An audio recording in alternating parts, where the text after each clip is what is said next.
कोल्हापूर महापालिकेचा अंबाई जलतरण तलाव गेल्या 2 वर्षापासून बंद अवस्थेत आहे. उखडलेल्या फरशा, पाण्याची गळती, जीर्ण झालेला डायव्हिंग टॉवर, फिल्टरेशन अभावी हिरवीगार होत असलेल्या पाण्याने तलावाची अवस्था बिकट बनली आहे. त्यामुळे या टँकची दुरुस्ती होऊन तो नागरिकांसाठी खुला करण्यात यावा, या मागणीचे निवेदन आज आम आदमी पार्टीने अतिरिक्त आयुक्त राहुल रोकडे यांना देण्यात आलं.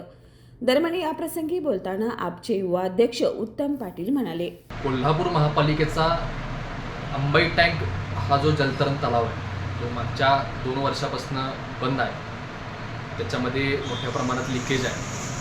त्याचं फिल्ट्रेशन युनिट जे आहे ते खराब झाले, त्यामुळं शेवाळलेलं पाणी त्या ठिकाणी होतं आणि दुसरा जो डायव्हिंगचा टॉवर आहे तो पण ढासळायला लागला आहे.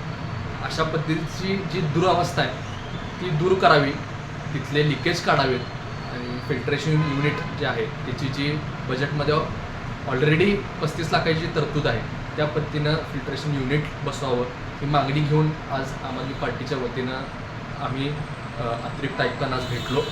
तशा पद्धतीचं निवेदन त्यांना दिलं आहे की लवकरात लवकर जे 5 ठिकाणी तुमच्या एक्सपर्ट्सनी 5 ठिकाणी लिकेज असल्याचं सांगितलं आहे ते लिकेज तुम्ही काढावं.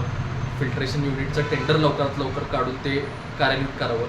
उन्हाळा तोंडावर आहे, पुढच्या महिन्यापर्यंत सगळ्यांच्या परीक्षा पण संपत आहेत मुलांच्या, त्यामुळं नागरिकांना तसंच चिमुकल्यांनासुद्धा त्या टँकचा वापर व्हायला पाहिजे अशा पद्धतीची भूमिका घेऊन आज आम आदमी पार्टीच्या वतीनं अतिरिक्त आयुक्तांना आम्ही निवेदन दिलं. यावर अतिरिक्त आयुक्त माननीय राहुल रोकडे साहेब यांनी सकारात्मक भूमिका घेतली. शहर अभियंता असतील किंवा इस्टेट ऑफिसर असतील त्या दोघांनाही संपर्क करून याबाबतची पुढची कारवाई जी आहे लवकरात लवकर पार पाडू आणि त्या संदर्भात आम आदमी पक्षाच्या शिष्टमंडळाने देखील यांना एक अल्टिमेटम दिलेला आहे. या मंथ एंडपर्यंत जर सगळ्या गोष्टी कार्यान्वित झाल्या आणि लवकरात लवकर काम पुढं झालं तर ठीक, नाहीतर मग आम आदमी पक्षाला रस्त्यावर उतरून आंदोलन केल्याशिवाय आणि जलतरण तलावाचा जो वापर करतात त्या नागरिकांना आणि त्या विद्यार्थ्यांना आम्ही सोबत घेऊ, त्या ठिकाणी आंदोलन करू अशा पद्धतीचा इशारा आम आदमी पार्टीच्या वतीनं आम्ही दिला. यावर अतिरिक्त आयुक्त रोकडे यांनी शहर अभियंता व स्टेट विभागाला आवश्यक त्या सूचना देऊन कामास सुरुवात करणार असल्याचं सांगितलं. यावेळी शहराध्यक्ष उत्तम पाटील, अभिजित कांबळे, समीर लतीफ, दुष्यंत माने, विजय हेगडे, रमेश कोळी, लखन मोहिते आदी उपस्थित होते.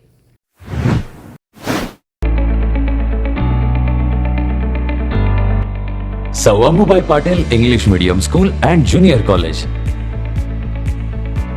Pre-NDA Training Center, CBSE pattern and military pattern, approved by Government of Maharashtra.